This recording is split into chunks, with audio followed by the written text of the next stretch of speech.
There comes a moment in every soul's existence when the universe stops whispering and begins to roar, when you suddenly recognize the divine truth that has been staring at you all along. Can you feel that moment in your bones? That instant when every wall you've built, every defense you've constructed, every reason you've given yourself to stay small suddenly crumbles before the undeniable presence of something so real, so pure, so absolutely right that your entire being trembles with recognition. This is not the gentle awakening of fairy tales. This is the earthquake that splits open the ground of everything you thought you knew about yourself. When someone truly sees you, not the mask you wear, not the performance you've perfected, but the raw, vulnerable, magnificent truth of who you are, something inside you breaks open. And in that breaking, terror and ecstasy dance together in a symphony that your mind cannot comprehend, but your soul has been waiting lifetimes to hear. For those who have spent years building fortresses around their hearts, this moment feels like death itself. You have become so skilled at emotional distance, so masterful at keeping others at arm's length, that when genuine connection appears, your first instinct is not gratitude but panic. Every cell in your body screams warnings. This is dangerous. This will destroy you. This cannot be trusted. Yet beneath that fear, something deeper whispers, this is home. This is truth. This is what you've been searching for in every empty relationship, every casual encounter, every safe connection that never threatened to actually touch your soul. The shock is not that love has found you. The shock is that you recognize it. After years of convincing yourself that you don't need anyone, that independence is strength, that emotional walls are wisdom, suddenly you stand face to face with a truth so clear it makes every other relationship you've had look like rehearsal. This person, this impossible, terrifying, beautiful person, sees through every defense you've spent decades perfecting. They see your fear and they stay. They see your walls and they wait. They see your resistance and they respond with the one thing you never expected, unwavering presence. What happens next is not romance as the world understands it. What happens next is the most profound spiritual crisis of your life, because recognition carries responsibility. Once you see clearly, once you know without doubt that you are standing before something sacred, you cannot pretend otherwise. You cannot unknow what you now know. You cannot unfeel what you have felt. That comfortable numbness that has protected you for so long becomes impossible to maintain. This is why you feel like running. This is why every instinct tells you to create distance, to find fault, to somehow make this connection less real than it is. Your ego understands that this recognition threatens its very existence. For years, your ego has told you the story of your independence, your self-sufficiency, your ability to need no one. It has made you believe that emotional distance equals strength, that vulnerability equals weakness, that needing someone means losing yourself. But here stands someone who sees the truth beneath those stories. They see that your independence is often isolation in disguise. They see that your self-sufficiency sometimes masks a terror of depending on anyone. They see that your strength has been built on avoiding the very thing your soul craves most, genuine connection, and they love you anyway, not in spite of these truths, but because they see the magnificent being you are beneath the protective strategies you've employed. The weight of this recognition is crushing, because if this is real, if this person truly sees you and chooses to stay, then you must face the possibility that every relationship before this one was a compromise. You must confront the reality that you have been settling for connections that never challenged you to grow, never demanded your full presence, never asked you to risk the terror and ecstasy of being completely known. You have been living on the surface of life, skimming across the depths because diving deep felt too dangerous. You have mastered the art of being close enough to avoid loneliness, but distant enough to avoid real intimacy. You have created a life that protects you from the very experiences that make life worth living. And now, standing before this mirror of truth, You must choose, will you continue to live safely, or will you finally consent to being fully alive? The mind creates elaborate justifications for why this cannot work. It tells you stories about timing, about compatibility, about practical concerns. It reminds you of every relationship that has failed, every trust that has been broken, every time vulnerability led to pain. It whispers that this feels different because you are projecting, because you are desperate, because you are fooling yourself into seeing something that isn't really there. But the heart knows better. The heart recognizes the frequency of truth. The heart understands that this is not projection, but recognition. The recognition of something you have been unconsciously seeking in every person you've ever met. This is why no one else has ever felt quite right. This is why you could never fully commit to relationships that look perfect on paper but left your soul untouched. This is why you have felt like you were waiting for something without knowing what you were waiting for. Your soul has been preparing you for this recognition through every relationship that didn't work, every connection that left you empty, every safe choice that slowly killed your spirit. The universe has been training you to recognize authenticity by giving you years of experiencing its absence. Every person who couldn't see you was preparing you to recognize the one who can. Every relationship that required you to be less than you are was teaching you to value the one that invites you to be more. This is the cosmic law of divine recognition. When you are truly ready, when your soul has learned what it needs to learn, when your heart has been sufficiently prepared, the universe presents you with a mirror so clear that recognition becomes inevitable. Not comfortable, not easy, but inevitable. Yet the ego fights back with a vengeance. It creates what mystics have called the dark night of the soul, a period where every doubt, every fear, every insecurity rises to the surface with seemingly unbearable intensity. You find yourself questioning everything, your worth, your sanity, your ability to trust your own perceptions. You wonder if you are imagining the depth of this connection. You worry that you are setting yourself up for the greatest disappointment of your life. This internal war between recognition and resistance creates a pattern that feels like madness. You move toward this person, then pull away. You open your heart, then slam it shut. You feel the truth of the connection, then convince yourself you're deluding yourself. You experience moments of profound peace in their presence, followed by periods of anxiety when apart. This is not weakness. This is not instability. This is the natural rhythm of a soul in transition. Understanding this rhythm is crucial because it prevents you from interpreting the inevitable cycles as evidence that the connection is false. Divine love operates in waves, not constant states. Just as the ocean moves in tides, consciousness moves in cycles of expansion and contraction, approach and withdrawal, opening and integration. Each cycle serves a purpose. Each withdrawal is not rejection, but preparation for deeper intimacy. When you feel the urge to run, understand that this is your psyche creating space to process the magnitude of what you are experiencing. When you find yourself creating distance, recognize that this is your soul's way of integrating new levels of truth. When you question the reality of what you feel, know that this questioning is not doubt, but discernment, your inner wisdom, ensuring that what you are recognizing is genuine rather than fantasy. The key is learning to stay present during these cycles rather than being controlled by them. When the wave of recognition crests and you feel flooded with love and certainty, resist the urge to make dramatic declarations or life-changing decisions. When the wave recedes and doubt creeps in, resist the urge to conclude that everything you felt was illusion. Both states are temporary. Both serve the larger process of transformation. This requires a level of self-awareness that most people never develop.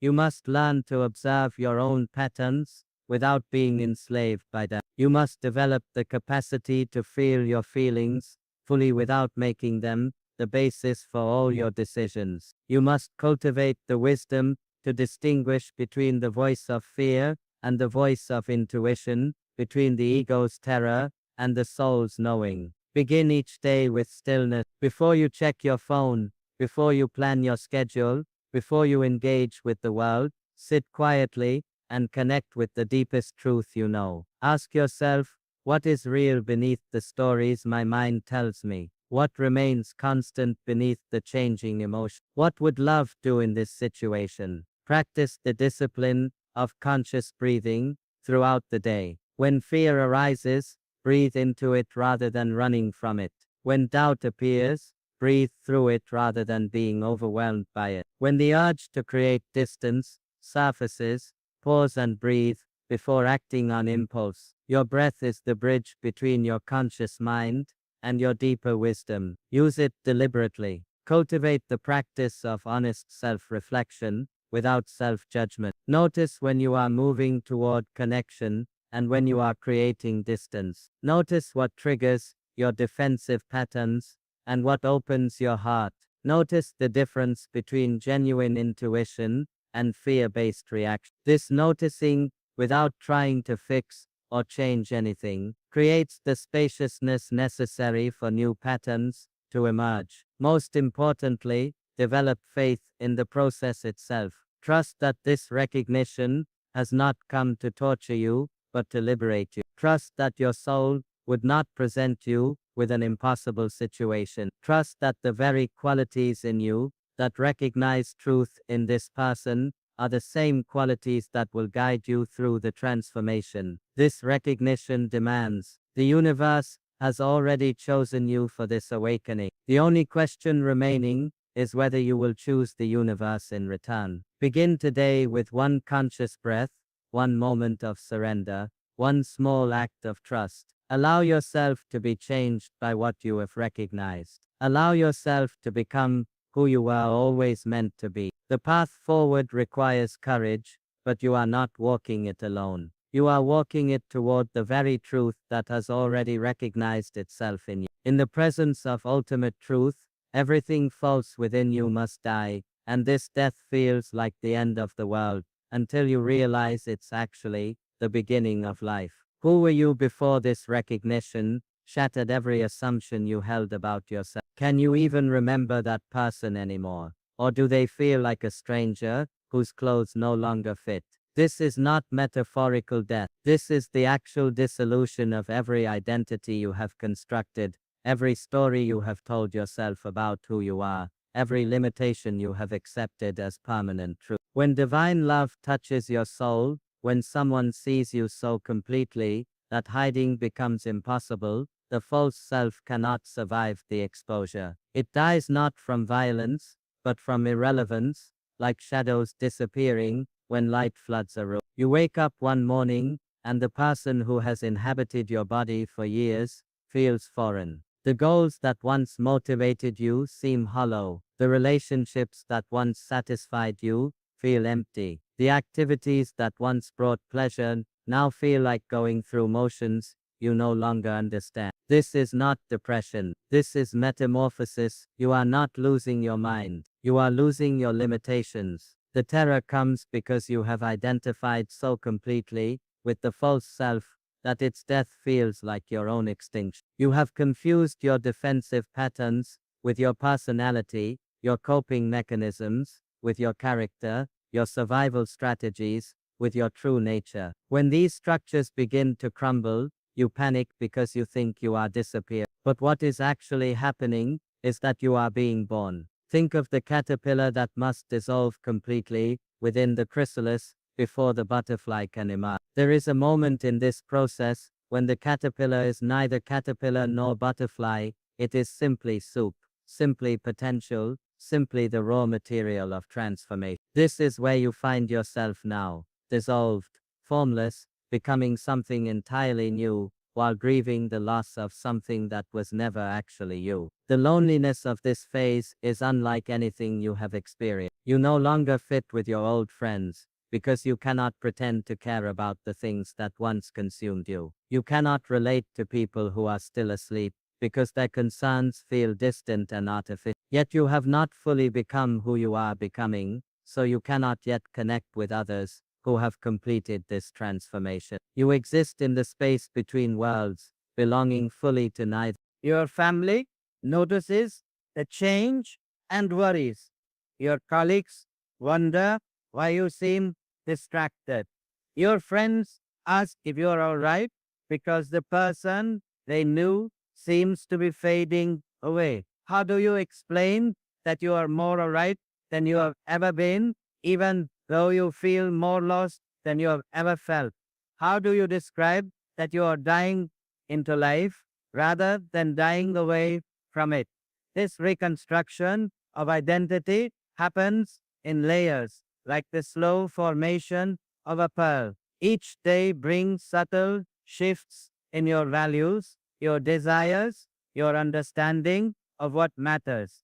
You find yourself drawn to different books, different conversations, different ways of spending your time. What once seemed important, status, achievement, social approval, begins to feel like toys you have outgrown. What once seemed impossible, peace, authentic connection, spiritual fulfillment, begins to feel not only possible but inevitable. The new identity does not build itself on the foundation of the old one. It requires completely new ground. This is why the dissolution must be total. You cannot renovate your way into enlightenment. You cannot modify your ego into divinity. You must allow the complete collapse of who you thought you were, so that who you actually are can finally have space to breathe. But who are you really beneath the layers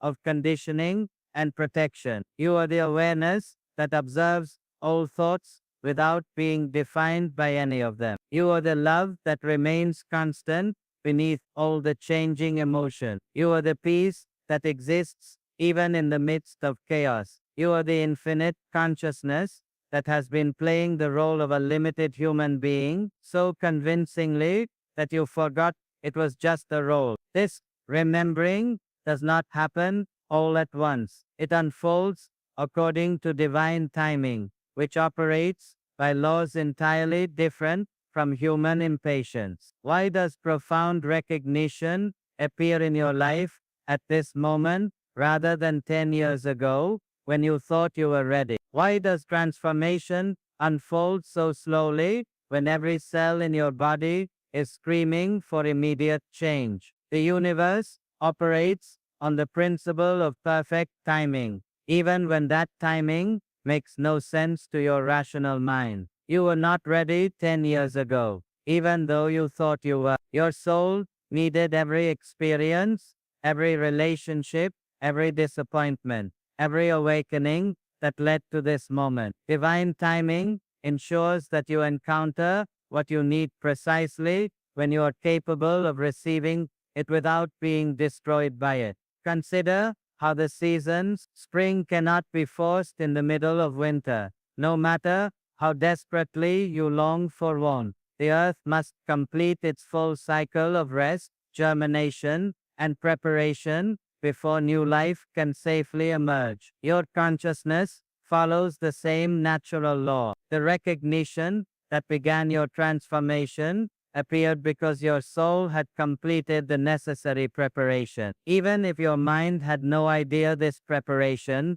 was taking place. This is why resistance is futile and patience is not just a virtue, but a necessity. You cannot hurry your own evolution any more than you can hurry the sunrise. You can create conditions that support your growth, but you cannot control the pace at which consciousness transforms itself. Fighting divine timing creates suffering. Surrendering to it creates grace. What feels like delay is often protection. What appears as rejection is frequently divine mercy preventing you from attempting something before you are truly ready. The relationships that did not work out were not failures, but preparation. The opportunities that slipped away were not losses, but redirections towards something better aligned with your highest good. Yet surrender does not mean passivity. While you cannot control the timing of your transformation, You are responsible for your response to it. You can choose to cooperate with the process or fight against it. You can choose to trust the intelligence that orchestrates your evolution or demand that it conform to your limited understanding. You can choose to remain open to each day's lessons or close yourself off in resentment that things are not happening faster. Now comes perhaps the greatest challenge of the entire process. Learning to live in the world while your consciousness is being completely rewired. How do you show up for work when your understanding of success has fundamentally shifted? How do you maintain relationships with people who still operate from the consciousness you are leaving behind? How do you function in a society built on values you no longer share? This integration requires a completely new kind of intelligence. The ability to be in the world but not of it, to participate fully in human life while remaining anchored in spiritual truth. You must learn to speak multiple languages: the language of divine love and the language of practical necessity, the language of infinite patience and the language of timely action, the language of surrender and the language of responsibility. The practical challenges your family may not understand why you no longer get excited about things that once thrilled you. Your friends may feel abandoned as you naturally gravitate toward different activities and conversations. Your career may feel increasingly meaningless as your values shift toward service and authenticity rather than achievement and security. Some relationships will not survive your transformation, and this grieving process is part of the work. You cannot remain connected to people who require you to be who you used to be. You cannot maintain relationships that depend on your staying unconscious. This does not make you selfish or disloyal. This makes you honest about the person you are becoming. Yet the goal is not to abandon all human relationships, but to transform them. As you become more authentic, you give others permission to be more authentic. As you release the need to perform or please, you create space for genuine connection. As you stop trying to get your needs met through manipulation or people pleasing, you become available for real intimacy based on truth rather than The key is maintaining compassion for those who are not ready for the same transformation while protecting the tender new growth within yourself. You can love people without needing them to understand you. You can honor where they are in their evolution without requiring them to be where you are in yours. You can maintain appropriate boundaries without building walls. This balance requires constant attention. The old patterns of seeking approval, avoiding conflict, or trying to fix others will arise repeatedly. The difference is that now you recognize these patterns as programs running rather than truths about who you are. You can observe them with compassion while choosing different responses based on your new understanding. Gradually, you begin to attract different people into your life. Souls who are also awakening, hearts that recognize the frequency of truth, minds that understand the value of authentic connection over social convenience. You find your tribe not through seeking, but through being genuinely yourself and allowing natural resonance to bring kindred spirits into your orbit.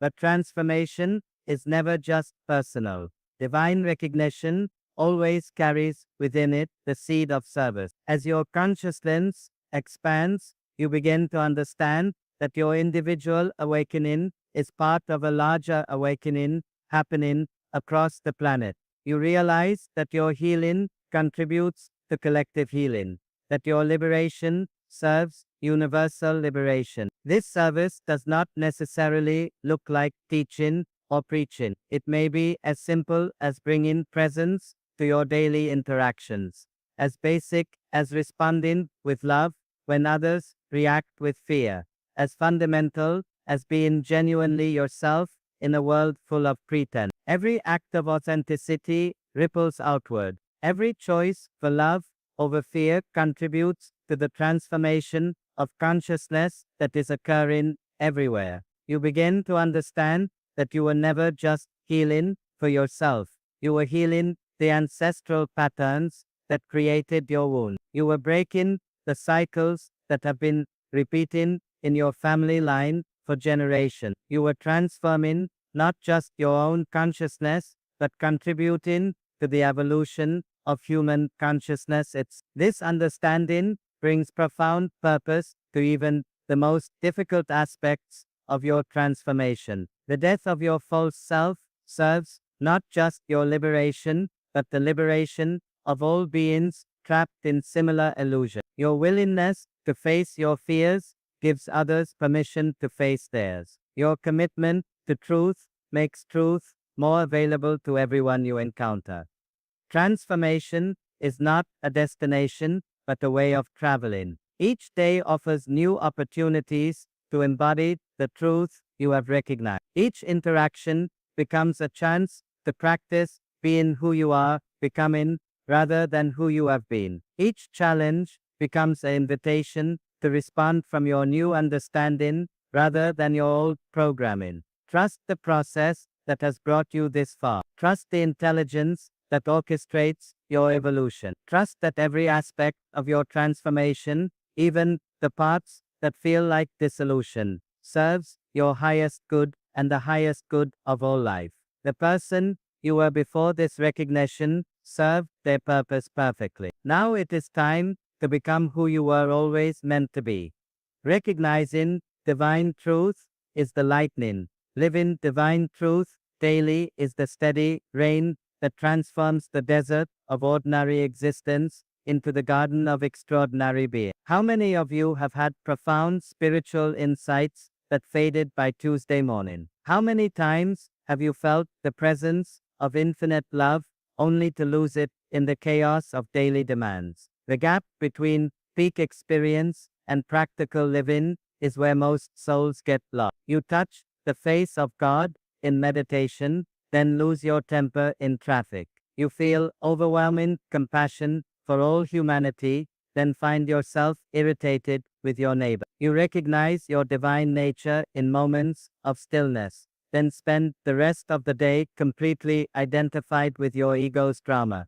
This is not failure. This is the human condition. The mystics of every tradition have taught the same truth. Enlightenment is not a permanent state that descends upon you like grace. It is a moment-by-moment choice to align your consciousness with divine truth rather than human illusion. It is the daily discipline of remembering who you are beneath the layers of conditioning, reaction, and unconscious habit. What would your life look like if every breath was a prayer, every action a meditation, every interaction a chance to serve the divine in another? What if the ordinary moments, washing dishes, driving to work, having difficult conversations, became the very ground of your spiritual practice rather than distractions from it? The transformation you have experienced, the death and rebirth of consciousness, means nothing unless it changes how you live. Recognition without embodiment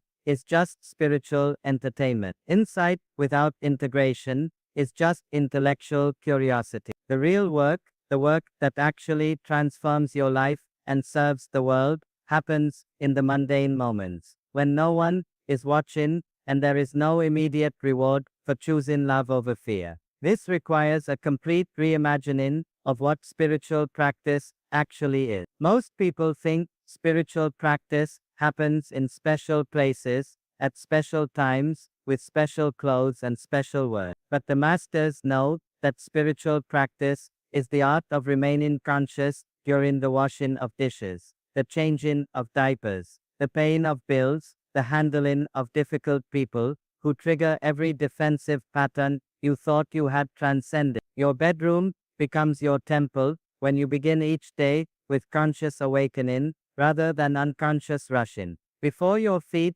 touch the floor, before you check what messages await you, before you begin the mental rehearsal of your day's anxieties, you pause. You breathe, you remember. In those first moments of wakefulness, your consciousness is fluid, malleable, most receptive to intentional direction. This is when you set the energetic template for everything that follows. This is when you choose whether you will spend your day as a victim of circumstances or as a conscious creator of your experience. Sit quietly and feel the life force moving through your body. Notice the miracle of breath happening without your effort. Sense the awareness that is aware of thoughts without being captured by them. This awareness, this witnessing, consciousness that remains constant through all changing experiences. This is who you actually are. Everything else is temporary. From this place of centered awareness, you breathe, not the shallow, unconscious breathing of anxiety and hurry, but the full, conscious breathing that connects you to the life force itself. Breathe as if your breath was sacred, because it breathe as if each exhale was releasing everything that is not true about you, because it is. Breathe as if each inhale was receiving the love of the infinite universe, because it is. Now, you speak, but not with words. You speak with gratitude, not the forced gratitude of positive thinking, but the organic gratitude that arises when you truly see the abundance that surrounds you, even in difficult circumstances. You give thanks for the consciousness that allows you to experience anything at all. You give thanks for the challenges that strengthen your spirit. You give thanks for the people who love you and even those who irritate you, because both serve your awakening. From gratitude, you move intention. But these are not the ego's intentions, not the desperate grasping for outcomes that will make you feel better about yourself. These are the soul's intentions, aligned with the highest good of all beings. How can I serve today? How can I be a channel for divine love? How can my actions contribute to the healing of the world? This morning practice need not take hours. 5 minutes of conscious awakening creates more spiritual momentum than hours of unconscious routine. The key is consistency, not duration. Better to practice for 5 minutes every day than to practice for an hour once a week. Your consciousness needs regular reminders of its true nature, not occasional, inspirational.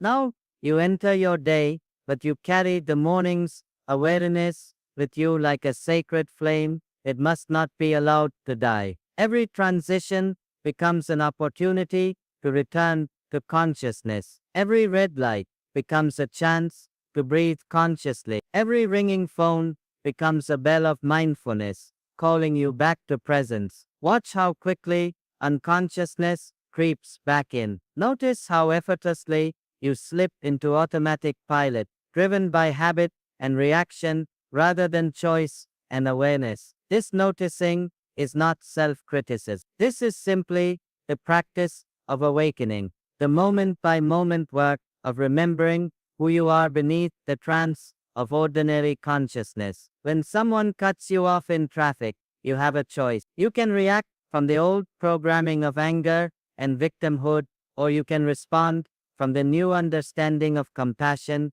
and perspective. When your boss makes unreasonable demands, you can choose the familiar pattern of resentment and resistance, or you can find the place within you that remains peaceful regardless of external circumstances. This is not passive acceptance of injustice or abuse. This is conscious responding rather than unconscious reacting. This is finding the place within you that cannot be disturbed by other people's unconsciousness while still taking appropriate action to protect yourself and serve the situation. Every person you encounter becomes your teacher, though few of them know they are serving in this capacity. The ones who are kind and supportive teach you about the beauty of human nature. The ones who are difficult and challenging teach you about the strength of your own centeredness. Both are necessary for your complete education in the art of divine living. Your work becomes worship when you approach it with the understanding that you are serving something larger than your personal comfort and success. Whether you are teaching children, building houses, serving food, or managing finances, You are participating in the web of human interdependence that sustains life on this planet. Your contribution matters, regardless of how small or recognized it may seem. But the real challenge comes when things go wrong, when the car breaks down, when relationships conflict, when money becomes tight, when health fails, when the best laid plans crumble into chaos. This is when your spiritual practice faces its ultimate test. This is when you discover whether your peace depends on circumstances or rests on something deeper. The ego has a predictable response to difficulty: blame, self pity, anger, fear, or despair. It tells stories about how things should be different,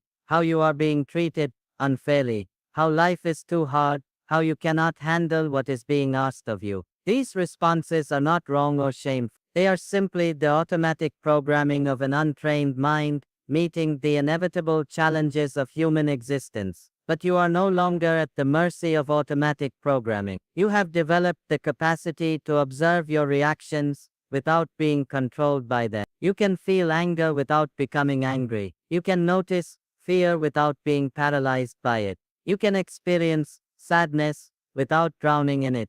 This is not emotional suppression. This is emotional mastery, the ability to feel everything fully while choosing your response conscious. When setbacks occur, and they will, you have tools. You breathe consciously until the initial shock passes. You ask yourself, what is this situation teaching me? How can I respond in a way that serves my highest good and the highest good of everyone involved? What would love do here? These questions shift you from victim consciousness to student consciousness, from reactive mode to creative mode. You also develop the wisdom to recognize that some challenges are not problems to be solved, but experiences to be lived through. Some difficulties are not obstacles to your spiritual growth, but the very means through which that growth occurs. Some pain is not punishment, but purification, burning away everything that is not essential to reveal the indestructible core of who you are. This understanding transforms your relationship with difficulty from resistance to curiosity, from why is this happening to me, to how is this serving my evolution. This shift in perspective does not eliminate pain, but it eliminates suffering. Pain is inevitable in human life. Suffering, the mental and emotional struggle against what is optional. You also learn the crucial difference between spiritual bypassing and spiritual maturity. Spiritual bypassing uses spiritual concepts to avoid dealing with human reality. It pretends that being spiritual means never feeling angry, never having problems, never needing help. Spiritual maturity acknowledges that being human means experiencing the full range of human emotions and challenges, while remaining anchored in spiritual truth. As the day draws to a close, you create another, the sacred boundary, the transition from doing to being, from external engagement to internal reflection. This evening practice is not about judging your performance or creating lists of improvements needed tomorrow. This is about conscious completion, grateful acknowledgement, and peaceful release. You review the day not with the harsh eyes of a critic, but with the loving eyes of a wise parent watching a child learn to walk. What moments brought you joy today? When did you feel most connected to your true nature? Where did you respond with love instead of reacting with fear? These victories, however small, deserve recognition and celebration. You also honestly acknowledge where you slipped back into unconsciousness, where fear overtook love, where ego overruled spirit. But you view these instances as information rather than indictment. What triggered the unconscious response? What would have been helpful in that moment? How can you be more prepared next time? This reflection, without self-judgment, creates the foundation for tomorrow's growth. Most importantly, you practice forgiveness.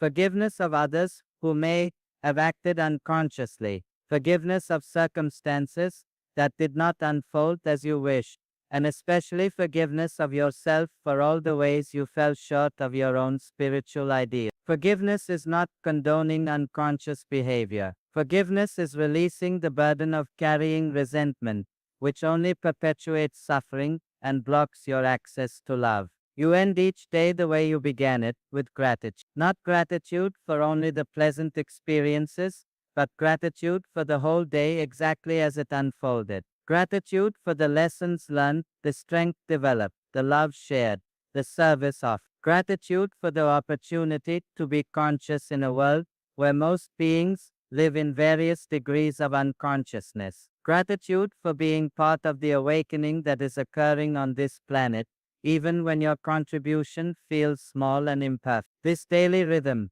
conscious awakening, present living, honest reflection, grateful completion, gradually transforms not just your experience, but your entire being. Day by day, choice by choice, breath by breath, you become a living expression of the truth you have recognized. Your very presence becomes a gift to the world, a reminder to others of what is possible when human consciousness aligns with divine love. Divine living is not perfection, it is practice. It is not about becoming someone else.